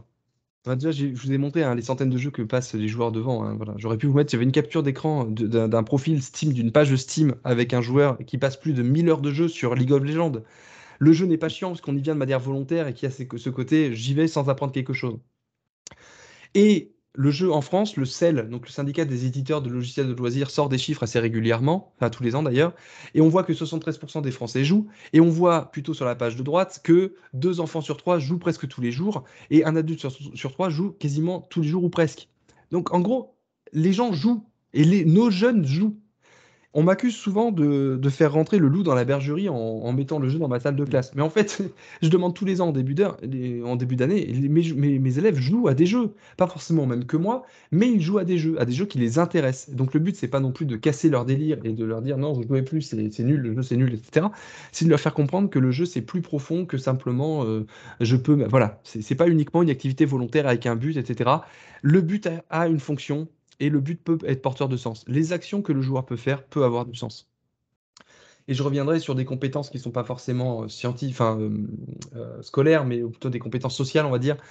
lorsque l'OMS a dit juste avant le confinement, attention, il y a l'addiction aux jeux vidéo, qui est une chose qui est vraiment, enfin, c'est pas prouvé du tout l'addiction aux jeux vidéo, hein. Enfin, vraiment, lisez ce que peut faire Yann Leroux ou Vanessa Lalo sur ça, hein. Vraiment, l'addiction aux jeux vidéo, c'est vraiment un truc un peu bullshit. Ça cache d'autres choses, hein, vraiment. Mais d'un côté, l'OMS dit attention, le jeu, voilà, si vous jouez trop, vous êtes addict, tout ça. Mais pendant le confinement, en fait, jouez aux jeux vidéo, notamment Animal Crossing, parce que ça permet de créer du lien social. Dans un cadre capitaliste, évidemment, mais ça permet d'avoir des compétences sociales. Il faut dépasser simplement le fait que le jeu, c'est une activité ludique euh, où on va apprendre des choses. Le joueur va développer des compétences, et moi je l'ai bien vu par ma pratique ludique. J'ai appris des compétences en termes de curiosité, en termes de précision, en termes de focus aussi, je suis arrivé à me concentrer plus longtemps, mais aussi en termes de connaissances sur des univers fictionnels qui n'ont en soi aucun intérêt. Mais connaître l'univers d'un World of Warcraft, ou connaître l'univers d'un Mass Effect, qui sont des franchises de jeux vidéo, finalement, ce sont des univers qui sont empreints de réalité. Parce que les auteurs qui écrivent ces univers-là sont des hommes du présent, des hommes et des femmes du présent. Et donc, ils s'inspirent de contextes géopolitiques, ils s'inspirent d'exemples historiques, et en fait, ils vont juste les transposer dans d'autres univers. Voilà. Et donc, faire travailler les élèves ou voilà, prendre conscience qu'ils vivent dans ces univers fictionnels, League of Legends est un bon exemple, permet de travailler d'autres choses que simplement des compétences scientifiques. Alors, les jeux vidéo sont-ils de bons profs d'histoire? Oui, mais non, enfin pas totalement. De mon point de vue, ce sont surtout des outils à notre service. Les jeux sont là, ils ont leurs caractéristiques qui sont propres, ils sont capables de nous remplacer sur certains points, mais en fait, il y a une chose qu'ils ne sont pas capables de faire, c'est de faire la synthèse entre les 10 points que je vous ai dit. Certains sont capables, très peu. Et en fait, l'idée, c'est que si on pense que les jeux peuvent nous remplacer, il faudra faire des jeux qui sont capables de faire exactement tous les points que je vous ai dit et de s'adapter en fonction des élèves et en fonction du contexte dans lequel on les a. Et pour le moment, ce jour n'est pas encore venu. Par contre, les jeux vidéo sont des objets numériques qui ont des avantages, qui ont des forces et des faiblesses, qui sont à notre disposition et qu'on a tout intérêt à exploiter. Et on peut le faire de différentes manières, simplement s'en servir de documents d'appui. On va simplement montrer un jeu en classe et puis parler à partir de ce qu'on a pu voir. C'est l'exemple vraiment le plus simple qu'on puisse faire. Ça peut être le jeu en lui-même, une vidéo de présentation du jeu, une bande-annonce par exemple, ce que j'avais fait il y a quelques années avec la bande-annonce d'Assassin's Creed Unity. On peut ensuite, niveau supérieur, faire jouer les élèves et vraiment essayer de leur faire produire quelque chose à partir de ce qu'ils voient dans le jeu. C'est par exemple ce que j'ai pu faire avec Battlefield 1 et la Première Guerre mondiale. L'idée, c'était de les faire jouer à la première mission de Battlefield 1 et à partir de l'expérience de guerre qui dure 15-20 minutes, leur faire noter, je vais passer un petit peu pour aller plus vite, voilà, leur faire noter ce qu'ils ont vu, ce qu'ils ont entendu, ce qu'ils ont pu ou dû faire pendant la partie, y compris des trucs débiles, hein. Je donne un exemple, dans Battlefield, quand vous êtes blessé, il suffit de vous baisser, de vous cacher et d'être tranquille pendant 10 secondes et votre vie remonte. On est d'accord que c'est faux. Mais je voulais qu'ils le notent quand même, parce que le jeu propose cette expérience-là. Il y a même un mode facile et difficile. Imaginez quand vous êtes devant les élèves, cours sur la Première Guerre mondiale. Alors la guerre mondiale, on la joue en mode facile ou mode difficile? Si les soldats avaient pu choisir à l'époque, ça aurait été merveilleux. Donc on fait ces choix-là avec les élèves et du coup je veux qu'ils le notent. Et à la fin, je veux qu'ils écrivent une lettre comme si à partir de l'expérience qu'ils ont vécue dans le jeu, de ce qu'ils ont retenu, de ce qu'ils ont vu, entendu ou fait. Et ça a donné des lettres hyper intéressantes. Ma chère maman, ne t'en fais pas. Nous partons au front, mais nous avons choisi la guerre en mode facile, donc on devrait s'en sortir vivant. J'ai été blessé au cours de la bataille, mais t'en fais pas, j'ai pu me cacher derrière une maison détruite et ma vie est remontée. Voilà, ça donne des trucs un peu de ce goût-là. Et en fait, à partir des lettres qu'ils ont écrites, on va leur montrer des documents sources que l'on aurait normalement étudiés en classe normalement. Document 1, question 1. À partir de document 1, dites quels types de soldats ont pu participer à la Première Guerre mondiale. Voilà, type de raisonnement un peu chiant. Et en fait, à partir de ces éléments-là, on va rayer leurs lettres en mode censure Première Guerre mondiale. Non, ça, tu peux pas le mettre, c'est faux. Et en fait, on va critiquer leurs lettres, qui est une vision de ce qu'ils ont vu dans le jeu. Et vous travaillez toutes les compétences en faisant ça. C'est-à-dire qu'à la fois, vous travaillez sur une représentation, mais aussi ce qu'ils en ont retenu. et donc sur le message perçu, et pas uniquement sur le message et l'intention du message. Et vous leur faites comprendre que toi tu as vu ça, mais l'élève d'à côté il a vu autre chose.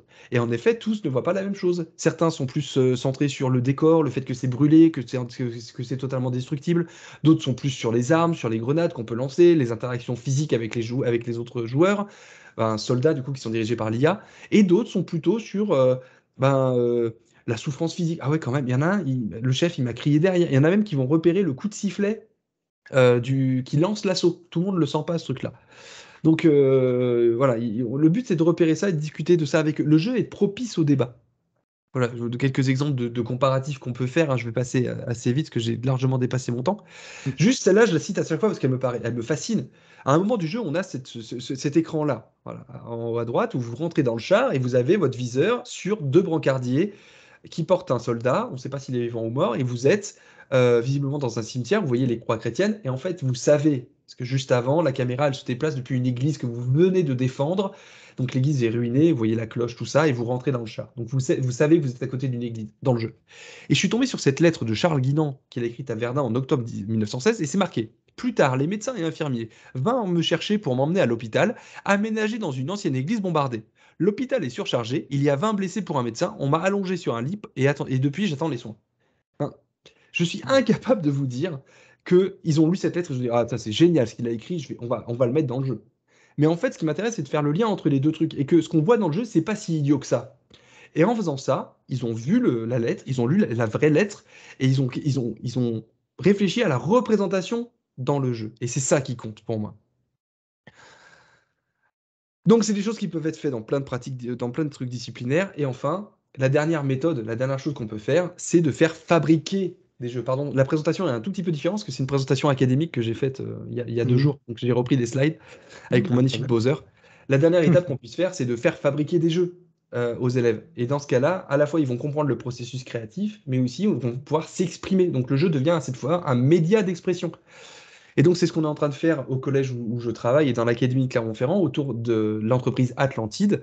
Et on est en train de créer des jeux de pistes. On fait créer des jeux de pistes géolocalisés aux élèves pour raconter l'histoire de leur ville.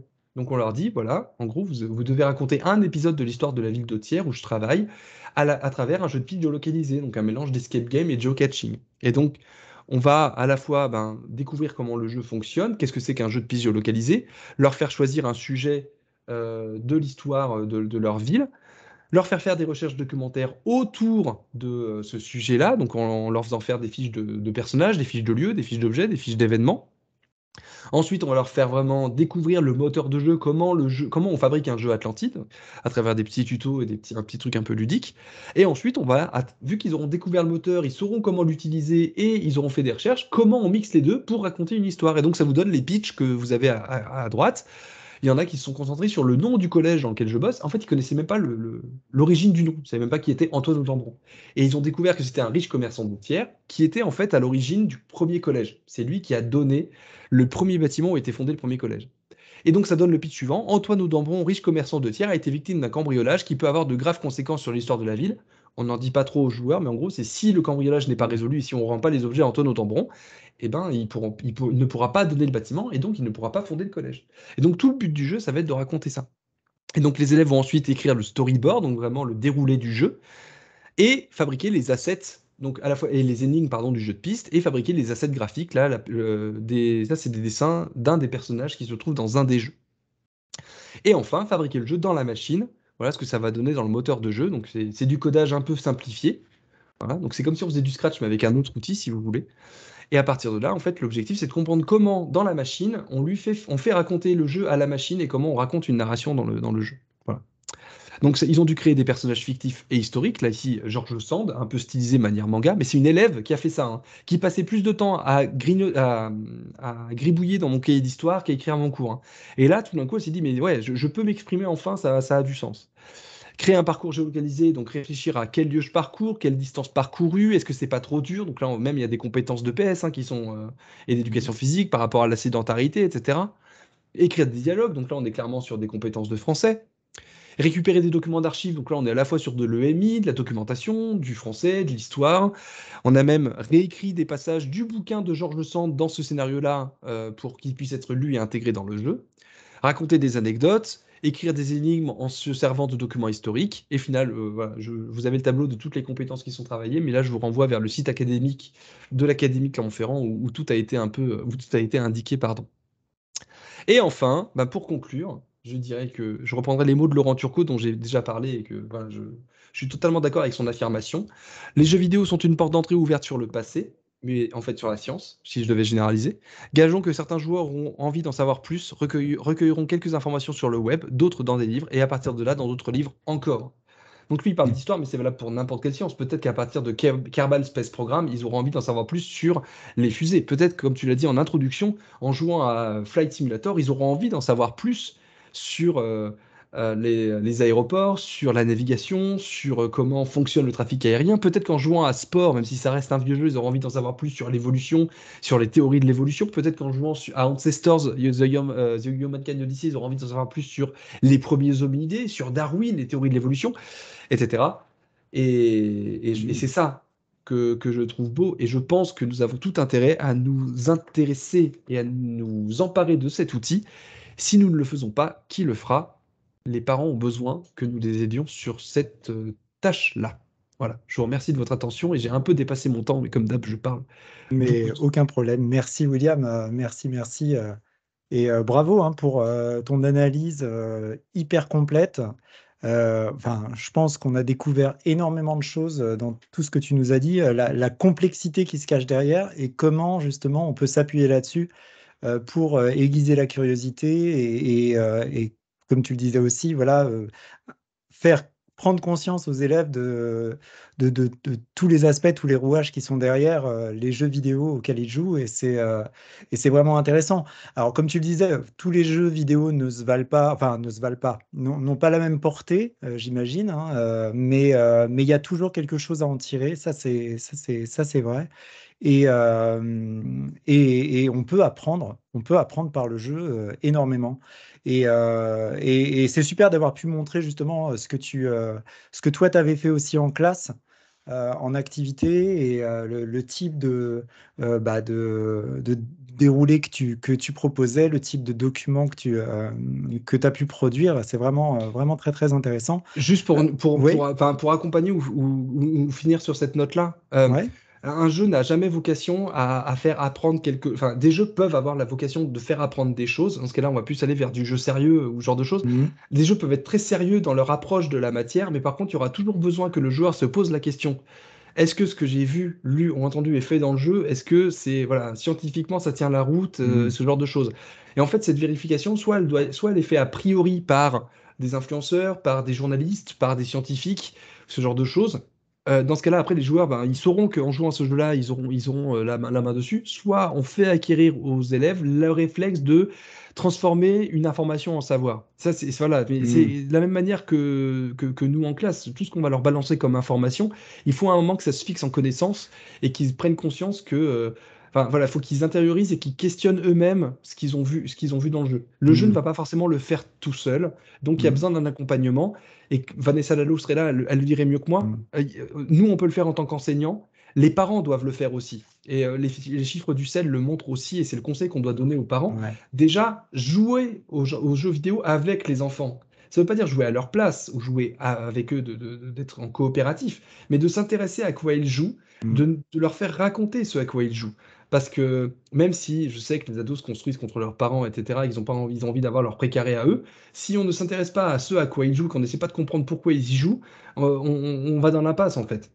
Donc Mhm. forcément, on va choisir les jeux, nous, qui nous intéressent parce qu'ils ont des bonnes mécaniques ou ils vont nous permettre d'ouvrir les choses. Mais peut-être que les jeux que eux vont nous montrer peuvent être intéressants. À Québec, un collègue, Mathieu Beauséjour, a commencé à travailler avec les jeux vidéo grâce à un élève qui lui a dit Monsieur, ce que vous nous racontez, c'est dans Assassin's Creed 3. Et du coup, il dit bah, très bien, ramène ta Ouais. play, on va jouer à Assassin's Creed 3, on va regarder ensemble, machin, etc. Le jeu permet cette ouverture sur le monde, et cette ouverture transgénérationnelle. C'est pas pour rien Mhm. qu'il y a qu'il y a des seniors qui jouent à Wii Bowling, quoi. Enfin, Mhm. ça reste quelque chose qui doit transcender les générations Mhm. et pas jouer le boomer, ah ouais, mais vos jeux aujourd'hui c'est de la merde, machin, etc. Enfin, si on part de Mhm. cette optique-là, ça marchera jamais. Ouais. Donc, au contraire, il faut essayer de créer une synergie autour de ça et le jeu vidéo, mais le jeu de société finalement aussi permet un peu ça. Oui, c'est ça. Ouais, ouais, c'est un autre mode, un autre outil, comme tu l'as dit, en fait. C'est un outil aussi qui permet, évidemment, pour l'enseignant de s'appuyer sur des choses qui sont très utilisées par les enfants, c'est vrai, mais enfin, ça n'est qu'un autre moyen, ça n'est qu'un autre outil qui développe des compétences au même titre que les jeux de société, puisque, comme tu l'as dit aussi, hein, les jeux vidéo peuvent être très sociaux, en fait, mine de rien, et peuvent développer des compétences sociales d'une manière différente, ni mieux ni moins bien qu'un jeu de société, en fait, d'une certaine manière. Donc Oui, parce c'est qu'on pense pareil. Là, ouais. je l'ai pas dit, mais on pourrait, tu prends Plague Inc, par exemple, tu veux le faire jouer en classe, ou des jeux de gestion, Mhm. tu peux très bien le penser en jeu collectif. Sébastien Vernet, par exemple, dans l'académie de Saint-Étienne, ben de Lyon du coup, a, a fait jouer à Enterrement mon amour, donc un jeu sur la migration, qui normalement est un jeu solitaire, parce qu'en fait, tu es seul devant ton téléphone et tu guides ta femme par un Mhm. fil WhatsApp. Il a décidé de le faire en collectif, parce qu'en fait, il n'avait pas le matériel.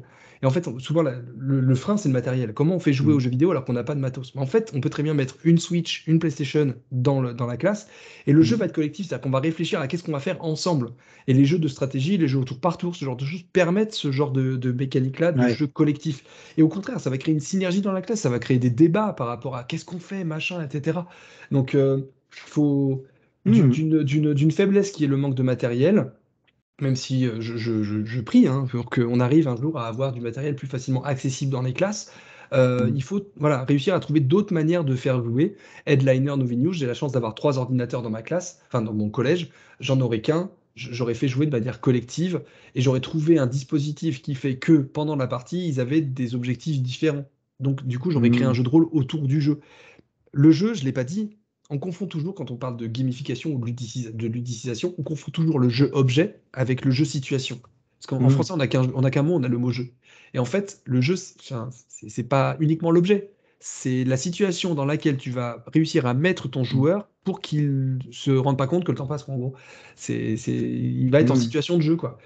Les Anglais, ils parlent de game pour le jeu objet et de play pour la situation de jeu. Et Ouais. autour du jeu objet, du game, que peut être le jeu vidéo en classe, tu peux très bien créer une situation de jeu, du play, où chaque joueur va avoir un gameplay différent, des objectifs différents, et en fait, ils vont se battre non plus contre le jeu, mais contre l'objet, mais contre les autres joueurs. Et c'est à nous ensuite de faire un mix de tout ça, et c'est là où l'enseignant, finalement, ne pourra jamais remplacer le jeu vidéo ne pourra jamais remplacer l'enseignant. Le jour Mhm. où on aura du matos dans les classes et tout le monde sera parfaitement équipé, là on s'inquiétera du jeu vidéo qui remplace le prof. Mais tant qu'on n'a pas le matériel en soi, concrètement et très terre à terre, on n'a aucun risque. On est Mhm. protégé. Bon, super.